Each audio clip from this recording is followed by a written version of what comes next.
And we're here with Connor Ryan. Connor, what is up? Evan, I'm doing well. How you doing? Doing great. Doing great. Are you ready for the snow that is supposed to hit this region in the next 24 hours?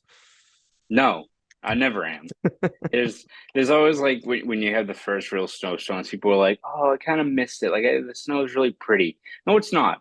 And you know what? Even if it is kind of scenic for the first like 20 minutes, no, then it turns into like black goop on the side of the road that like some dude driving a Subaru sprays and hits you as you're waiting for the number 7 bus. No, it's not fun, Evan. I don't like it at all. Not No, a fan.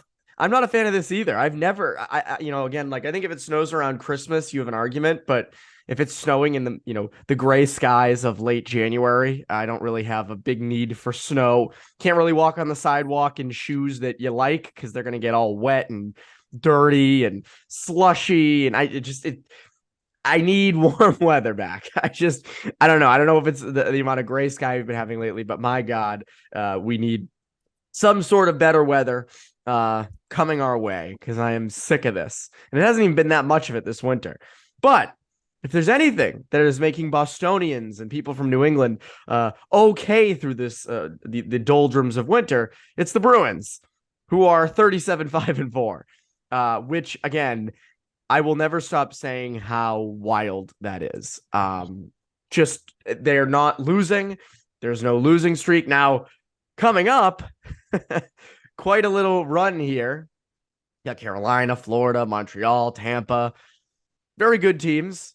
Very good test, except for Montreal. But Don't be still, the game they lose. yeah, somehow they'll find a way to they'll lose that one. They'll win the other three. Rem Pitlick is scoring a hat trick in that game. Mark it down. Mark it down. But it's an interesting thing. There's been a lot of changes Jim Montgomery's instituted this year. There's a lot of stuff that's remained the same from the Cassidy administration, but one thing that's changed is the offense from the defense. And you're seeing the defense more active, joining the rush more, getting shots through from the point. And that was very evident on Sunday, weird Sunday game against the Sharks, which went just how you thought it would go against the Sharks, that is Not great. not a great team. Not a great team. But still, that Lindholm goal was terrific. And then that McAvoy goal was just ridiculous. I mean, that's like on par for potential goal of the year candidate. Yeah, it was. And I think when you look at this recent scoring surge from the Bruins blue line, some of it's also, I think, just, regression and having more of these chances finally slot through. Like you look at like what was it, the Derek Forbort goal was it against the Islanders The where Islanders, where he dude came down raced in, low. yeah, made sure that David Krejci didn't get that little tap in goal, raced in, and like you have like chances like that which are come from just the natural progression of hockey. But I think when you look at what has led to this added surge, whether it's guys like Clifton jumping up and finishing a play against the Rangers, or you look at those two goals from Lindholm or McAvoy. I think it also just comes from the players themselves feeling more confident. Like we can talk about all the tweaks that Jim Montgomery has made, which has made a sizable impact, whether it's the transition game, whether it's, giving these defensemen a little bit more free reign when there's a potential chance in front of them. But it also comes down to the players with the puck on their sticks as well, and making that uh, you know, conscientious decision to push up the play and make those chances. Like if you saw McAvoy probably when he first got back on the ice, coming off that shoulder surgery, probably wouldn't be a play he'd make. Again, that's not to No. say that he wasn't still playing at a very good level, but he wasn't as maybe assertive as you'd seen in previous years, and that comes with the territory coming back from a major offseason surgery. So I think when you look at McAvoy, just maybe him and what he represents on this blue line, to have him getting back to that level of play. I mean, we've seen it time and time again with him where he's got a head of steam or he's taking the puck down low. Something's going to happen, whether it's leading to a grade A chance where he feeds the puck through the slot or takes a shot himself. To see him make a goal like that, kind of something out of nothing, where Eric Carlson was like he was like an NPC character in like Skyrim. Dude was just A like stands turnstile. up at the blue line. Yeah. To have McAvoy get a goal like that, I think is huge for him and his confidence. And whether it's him, Clifton, Grizzlick's really, I think, come on late. You're seeing so many other guys that I think are really finding their game and feeling more confident when they have the puck on their stick. And it's such an advantage. I mean, this goes without saying that, if your defense are scoring, that's a good thing come the postseason. But it is a big advantage because the Bruins haven't really had the benefit of that in previous seasons where, where the defensemen are such offensive threats, whether it be, scoring goals or it's just joining the rush or, taking, holding the puck a little bit longer on a breakout. So, again, I think it just speaks to how deep the Bruins are and how good their defensemen are. I mean, again, just you look at that McAvoy goal. I mean, I get it's just, and it speaks to him too, because again, he's a very underrated elite defenseman in this league. Obviously, Cale Makar gets all the looks as he should. I'll be the first one to tell you he should. Adam Why? Fox gets crazy. I don't know, Connor. I don't know. Adam Fox gets a lot of love. He's been having a terrific season. He's been outstanding. Victor Hedman has always been kind of the guy, Roman Yossi. But McAvoy's like right there. If, he's ranks above guys like even Yossi right now and Hedman. So, I mean, again, I think for McAvoy, a lot of his stuff isn't flashy. And the way other NHL fans, outside of Boston work, a little pizzazz on that goal might raise his stock among them, Yeah. which is good. And it's good to see Yeah. because he missed the beginning of the season.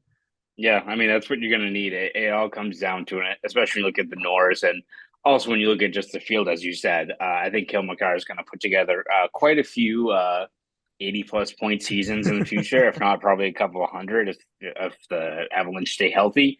May not be in the cards this year, but alas, in order to really kind of separate yourself from the pack for Norris, Kansas City, you're going to have to be a guy that has 65, 75 points plus.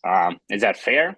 Probably not. That means guys like, Jacob Slave and these guys who are so good in their own end, so good in transition, probably won't get that credit. But that's kind of the way things are, right? And when you look at McAvoy, yes, he's maybe not as flashy, but you look at his ability to find those soft areas of the ice, transition game, even if he's not directly, on the score sheet with like a secondary assist. There's so many sequences and grade A looks started by McAvoy, breaking the puck out, pushing the puck through the neutral zone. Those things that again maybe don't get recognized, but can mean the world of a difference on a promising shift. So for him to be finding his game on the offensive end of things, we know what he can do in the neutral zone, in his own end, all this stuff. But if he's able to, regain that confidence, huge for him, and by correlation, of course, huge for the Bruins. Crazy. And I also think Lindholm falls in that same category. Yeah. You look at his, and we talked about this a lot at the deadline last year after they got Hampus Lindholm and gave him that long extension. We said, this is a guy who, great defenseman at one point, but had regressed with Anaheim. And no one, I mean, it was impossible to tell if it was, the guys around him in Anaheim or if it was, if this was an Oliver Ekman-Larsson case where he's just regressing in general. We know now that was the cast around him in Anaheim was not exactly conducive for him progressing as a player. And now you're seeing it. Like you watch him break the puck out and it's smooth, and you see him just make those simple plays and getting shots through from the point. I mean, he's a guy who, again, he's played the full season. We've talked a lot about him this year so far. Will he win the Norris? No, he probably won't, but he'll get votes. You'd have to think. I mean, he's been such a stalwart back there. And, again, he didn't play the full season last year for the Bruins. He got, crushed in that Carolina series. So we never really got to see Lindholm fully immersed. This year's different. That's a huge advantage in the postseason, having a guy like that who can do all those things and is that reliable.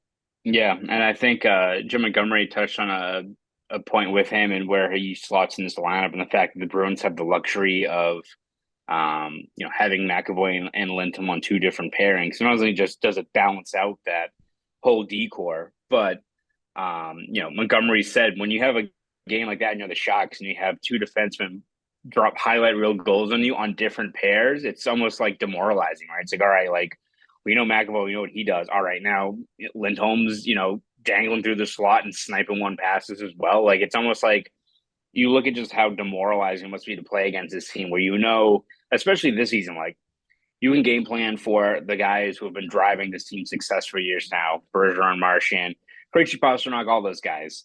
What happens when it's guys like Charlie Coyle and Trent Frederick and Taylor Hall on the third line and you get past that top pairing, and Lindholm's on the second pairing, averaging 22 minutes a night, and Clifton's playing well, and Grizzly and Foligno, who looked like a bio candidate, is now a bottom six stalwart.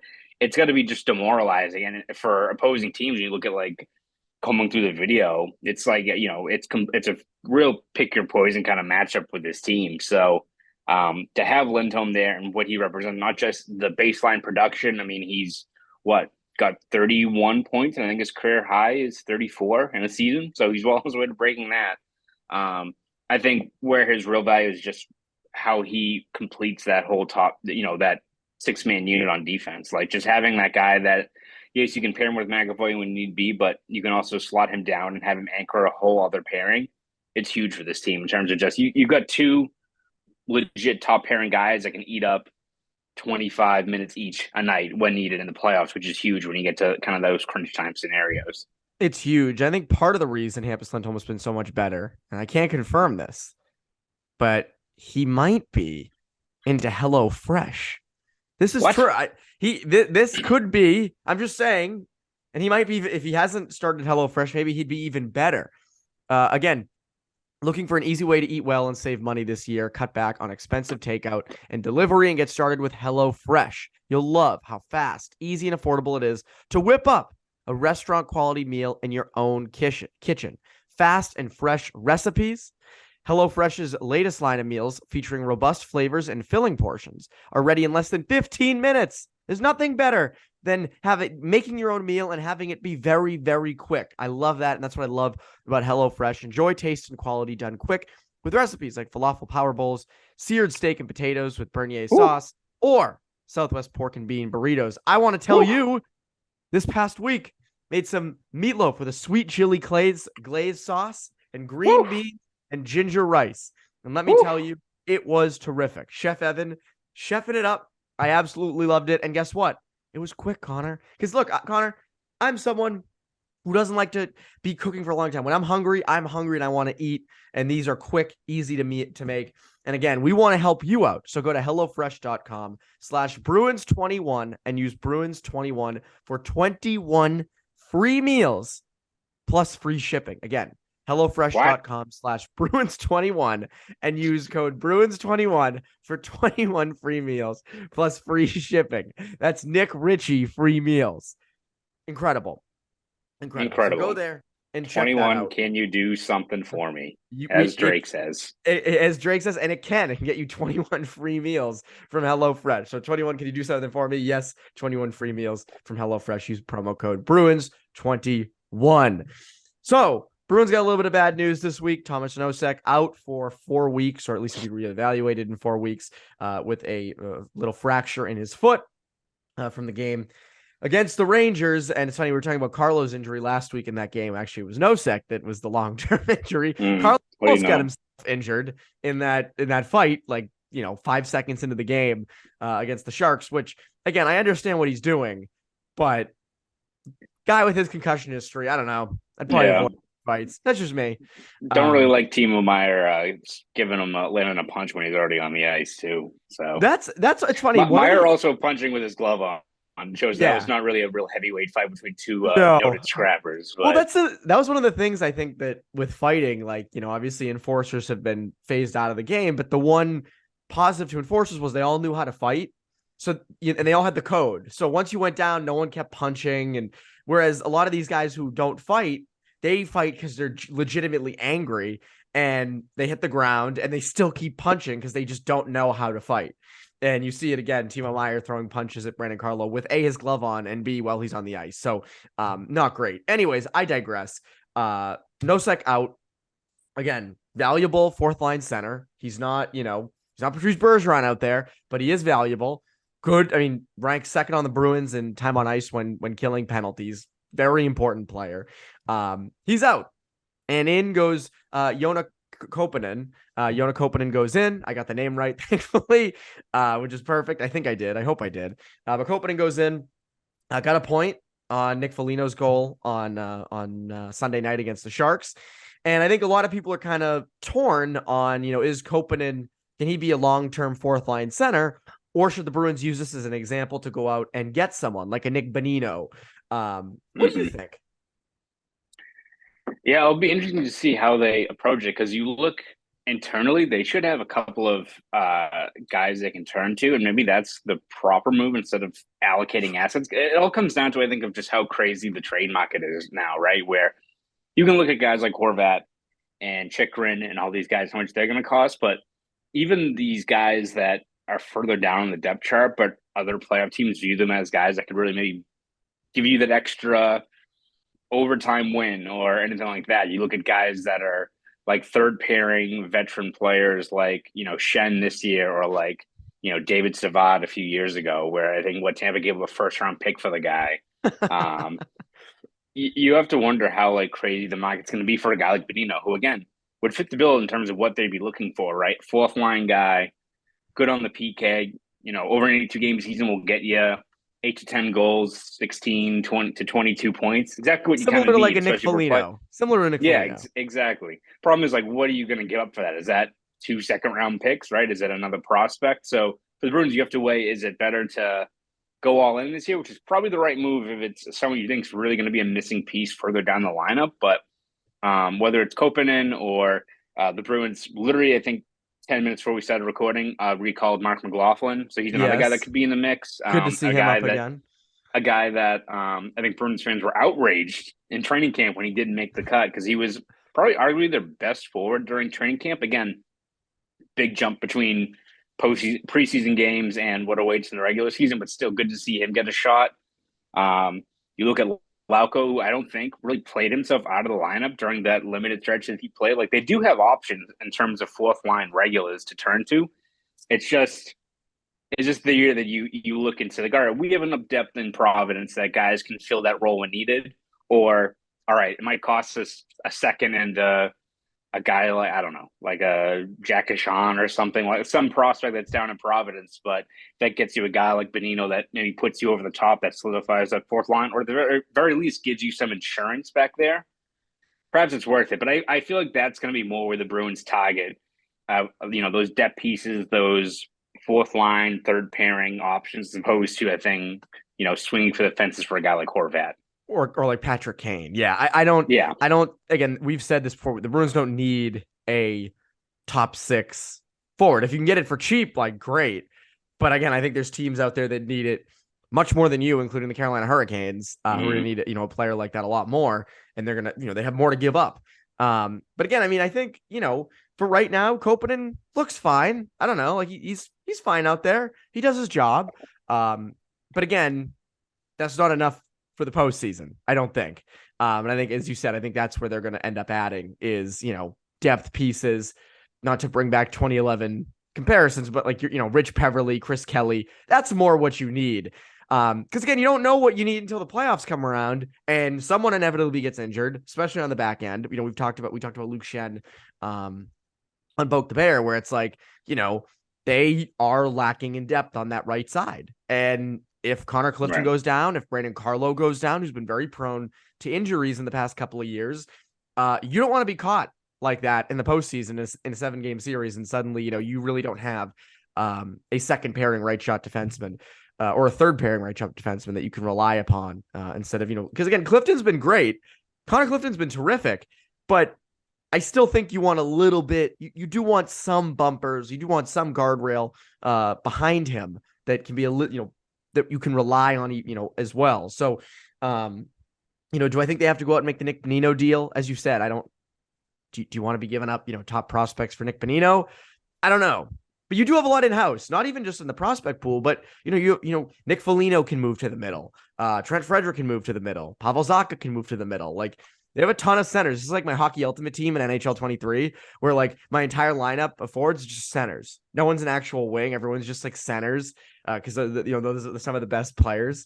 Do you play NHL 23 or no? You're not into it. I don't. I don't have any more. I got a PlayStation 4.